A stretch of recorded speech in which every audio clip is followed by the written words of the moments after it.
तो दोस्तों आज मैं एक्सप्लेन करने वाला हूँ एक काफ़ी इंटरेस्टिंग फिल्म, एक ऐसे लीडर की कहानी जिसने अपनी ताकत और दिमाग से दुनिया का सबसे बड़ा एम्पायर बना दिया। तो बिना किसी देरी के जानिए इस एपिक जर्नी को।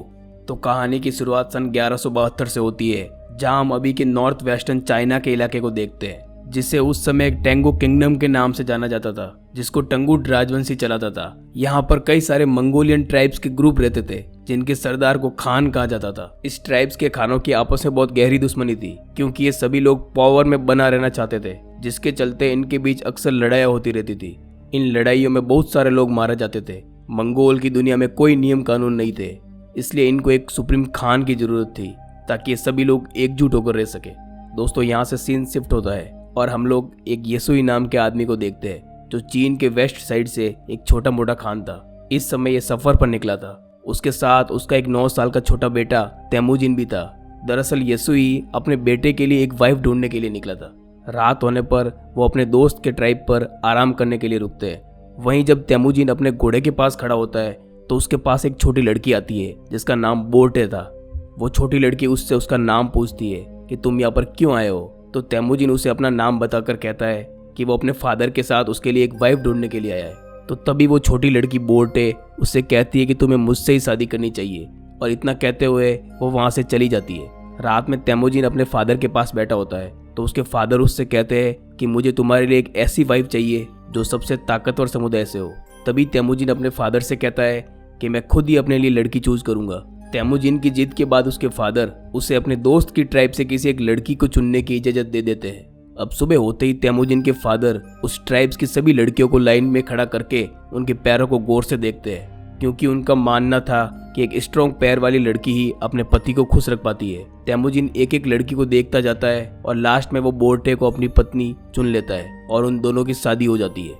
लेकिन शादी होने के बाद भी वो दोनों अगले 5 सालों तक एक साथ नहीं रह सकते थे, क्योंकि ये उनकी ट्राइब्स का नियम था। अब तेमुजिन और उसके फादर का यहाँ से जाने का समय हो जाता है, लेकिन जाने से पहले तेमुजिन बोर्टे को एक नेकलेस गिफ्ट करता हुआ कहता है कि वो उसके लिए जल्दी वापस आएगा।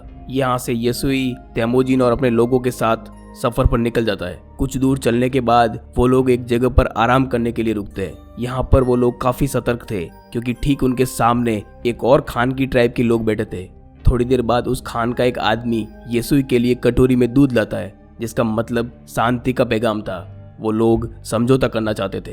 येसुई वो दूध की कटोरी ले लेता है और सामने बैठे खान के लिए भी अपनी तरफ से एक दूध की कटोरी भेजता है। येसुई के आदमी येसुई को खुद दूध पीने से पहले किसी नौकर को पिलाने के लिए बोलते हैं, लेकिन येसुई उन्हें ऐसा करने से मना कर देता है, क्योंकि वो उस खान का विश्वास नहीं तोड़ना चाहता था, और खुद ही वो दूध पी जाता है। दूसरी तरफ खान भी येसुई का भिजवाया हुआ दूध पी लेता है। थोड़ी देर बाद वो लोग फिर से अपना सफर जारी रखते हैं, तो रास्ते में अचानक ही येसुई के सीने में दर्द होने लगता है, जिससे वो अपने घोड़े से गिरकर मर जाता है। और यहाँ पर हमें पता चलता है कि ये सब उस खान के दिए हुए दूध के कारण हुआ था, क्योंकि उस खान ने उस दूध में जहर मिला कर दिया था।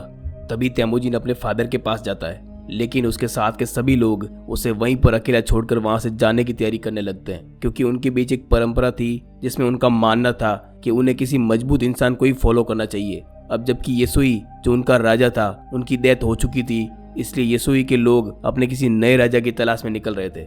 जिसके बाद तेमुजिन अपनी माँ के साथ अपने पिता का अंतिम संस्कार करता है। येसुई के पास जो बहुत सारी भेड़ बकरियां थी, अब वो सब येसुई के सबसे खास सैनिक, जिसका नाम टारगोटाई था, उसने रख ली थी। ये सब देखते हुए तेमुजिन की माँ उसे बद्दुआ देते हुए कहती है कि एक दिन मेरा बेटा तुम्हें ढूंढकर जरूर मारेगा। टारगोटाई ये सुनकर सोच में पड़ जाता है कि कहीं वास्तव में आगे चलकर ये बच्चा उसे मार न दे, इसलिए वो उसी वक्त उसे मारने के लिए आगे बढ़ता है। लेकिन मंगोलों में एक रिवाज था, जिसमें किसी को भी मारने से पहले उसकी हाइट को उसके रथ के पहिए से नापते थे, और वो कभी भी बच्चों को नहीं मारते थे। जब टारगोटाई तेमुजिन की हाइट को उनके रथ के पहियों से नापता है तो उसकी हाइट कम निकलती है, और तेमुजिन अभी बच्चा है, इसलिए वो बच जाता है। लेकिन टारगोटाई उसकी माँ को बोलता है कि वो अगले साल फिर से तेमुजिन को मारने के लिए आएगा। तब तक उसकी हाइट और उम्र दोनों बढ़ चुकी होगी। कुछ महीनों बाद जब सर्दी आती है तो टारगोटाई अपने लोगों के साथ तेमुजिन को ढूंढता हुआ वापस से आ जाता है, ताकि वो तेमुजिन को जान से मार सके।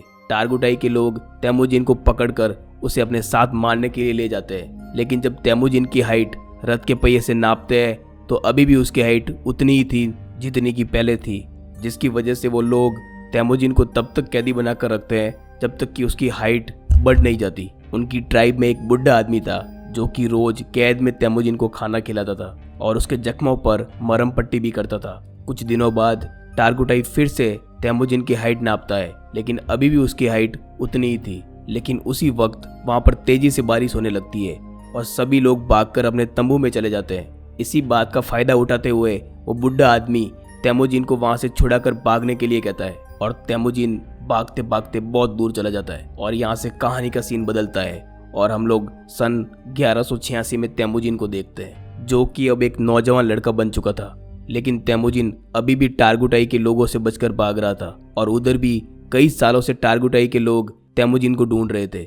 और कैसे भी करके वो एक दिन तेमुजिन को ढूंढ ही लेते हैं और उसे पकड़कर कैदी बनाकर वापस उसी लकड़ी के फंदे में रखते हैं जिसमें उसे बचपन में रखा गया था। अब क्योंकि तेमुजिन की हाइट और उम्र दोनों बढ़ चुकी थी, इसलिए उसके मरने के चांसेस भी बहुत ज़्यादा थे। लेकिन टारगुटाई उसे जान से नहीं मारना चाहता था क्योंकि वो उसे अपनी जान की भीख मांगता हुआ देखना चाहता था। लेकिन तेमुजिन टारगुटाई से कहता है कि मैं खुशी खुशी मर सकता हूँ, लेकिन तुम्हारे आगे जान की भीख कभी नहीं मांगूंगा।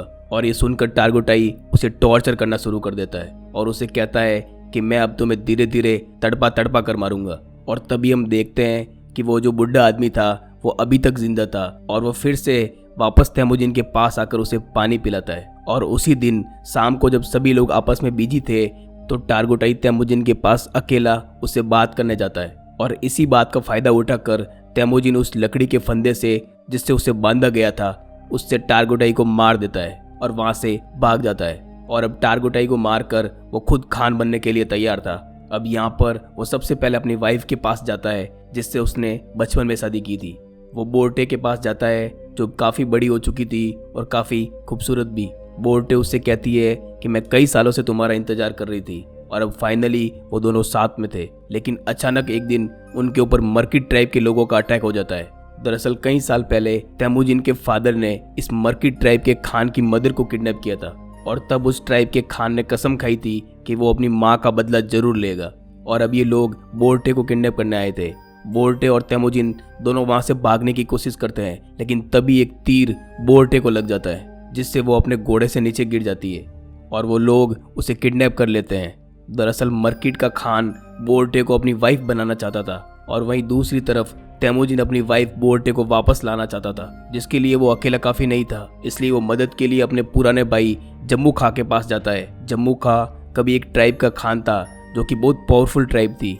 जम्मू खां मदद करने के लिए तैयार था, लेकिन वो लड़ाई के लिए तेमुजिन को 1 साल का इंतजार करने के लिए कहता है क्योंकि उसे बाकी की ट्राइब्स पर अटैक करके उन्हें अपने अंदर लेना था। और समय के साथ साथ 1 साल भी बीत जाता है और वो वक्त आ जाता है जब दोनों भाई मिलकर अपनी सेना लेकर मर्किट ट्राइब पर अटैक करते हैं। और लड़ाई में वो सभी लोगों मर्किट ट्राइब के खान को और उसकी सेना को मारकर उनका जरूरी सामान अपने साथ उठा लेते हैं। और वहीं पर एक टेंट में बोर्टे बैठी थी जो कि प्रेग्नेंट थी, लेकिन उसके बाद भी तेमुजिन उसे अपना लेता है। उसी रात वो सब लोग अपनी जीत का जश्न मनाते हैं और तभी वहां पर जम्मू खां के 2 लोग ये सब कुछ देखते हैं और तेमुजिन की ट्राइब में जुड़ जाते हैं। अब क्योंकि मंगोल में शुरू से ही ये नियम था कि वो अपने खान को खुद ही चुन सकते हैं, जिसमें जम्मू खां चाहकर भी कुछ नहीं कर सकता था। लेकिन ये देख कर कि उसकी ट्राइब के 2 लोग तेमुजिन की ट्राइब में चले गए तो उसके मन में कहीं ना कहीं तेमुजिन के खिलाफ दुश्मनी बढ़ जाती है। और अगले सीन में तेमुजिन के आदमी जम्मू खां के आदमियों को उनके घोड़े चुराते हुए देख लेते हैं और तभी जम्मू खां के आदमी वहां से बचकर भागने लगते हैं, जिसके बाद तेमुजिन के आदमी गुस्से में गलती से उन्हें जान से मार डालते हैं। लेकिन जब वो लोग जम्मू खां के उन आदमियों को देखते हैं तो उन्हें पता चलता है कि उनमें से एक आदमी जम्मू खां का बड़ा भाई था। और ये बात जैसे ही जम्मू खां को पता चलती है वो तेमुजिन को जान से मारने की ठान लेता है क्योंकि उसे अपने भाई की जान का बदला लेना था। जिसके बाद जम्मू खां आसपास के और ट्राइब्स के खानों से हाथ मिला लेता है और अपनी एक बड़ी ट्राइब बनाकर तेमुजिन की ट्राइब पर अटैक कर देता है। तेमुजिन जानता था कि वो लोग ये जंग नहीं जीत सकते क्योंकि उनके पास उतने सैनिक नहीं थे जितने जम्मू खां के पास थे। इसलिए तेमुजिन अपनी ट्राइब की औरतों और बच्चों को वहां से जाने के लिए कहता है और बाकी लोगों को लड़ने के लिए कहता है। और इस लड़ाई में तेमुजिन अपने सैनिकों के साथ हार जाता है और जम्मू खां उसे और उसके सैनिकों को बंदी बना लेता है। तेमुजिन जम्मू खां को अभी भी बड़ा भाई बोलता था, लेकिन जम्मू खां अपने बड़े भाई की जान का बदला लेना चाहता था। इसलिए वो तेमुजिन को अपनी जान बचाने के लिए देखना चाहता था। जिसके बाद वो तेमुजिन को अपना गुलाम बना देता है और किसी और ट्राइब के लोगों को बेच देता है, जहाँ सजा के तौर पर तेमुजिन को रेगिस्तान में काफी दूर चलना पड़ता है। बहुत दूर चलने के बाद वो लोग एक शहर पहुंच जाते हैं जहाँ पर टेंगो डायनेस्टी का शासन था। वो लोग तेमुजिन को एक जगह पर बैठाते हैं ताकि दूसरे लोग उसको देखकर खरीद सके। और एक दिन उस सल्तनत का राजा बाजार आया हुआ था और तभी वो तेमुजिन को देखता है और उसे चंद पैसों में खरीदने के लिए अपने लोगों से बात करता है। लेकिन उस राजा के लोग तेमुजिन को खरीदने से मना करते हैं, लेकिन फिर भी वो तेमुजिन को खरीद ही लेता है। और उसके बाद तेमुजिन को एक पिंजरे जैसे कमरे में बंद रखा जाता है जो उस शहर के बीचों बीच था, ताकि बाहर के लोग उसे देखकर हंस सके और उसका मजाक उड़ाते हुए मस्ती कर सके। लेकिन वहां पर तेमुजिन को देखने के लिए एक बुद्धिस्ट मंक रोज आता था और उससे माफी मांगता था। एक दिन तेमुजिन बुद्धिस्ट मंक के साथ एक समझौता करता है कि अगर तुम मेरी वाइफ को ढूंढोगे तो मैं आगे चलकर कभी इस गांव को नुकसान नहीं पहुंचाऊंगा।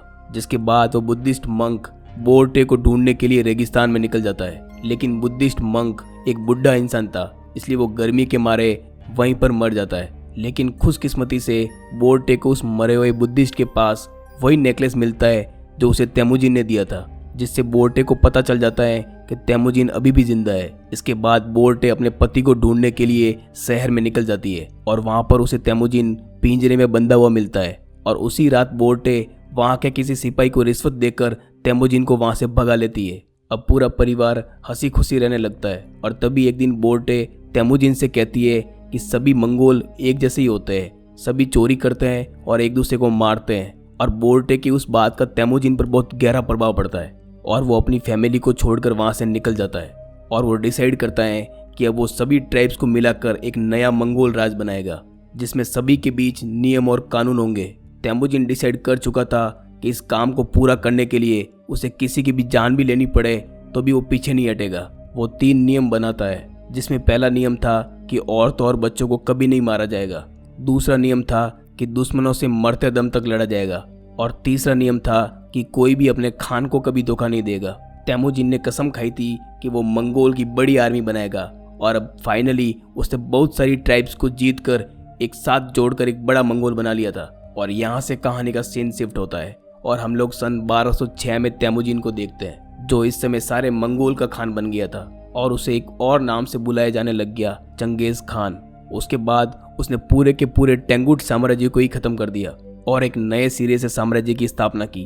उसने मोनेस्ट्री शहर को उस मंक की आखिरी इच्छा समझकर छोड़ दिया था, क्योंकि इस मंक ने तेमुजिन से कहा था कि अगर मैं तुम्हारी पत्नी को ढूंढकर तुम्हारे बारे में बता दूंगा तो तुम इस मोनेस्ट्री शहर को कभी तबाह नहीं करोगे।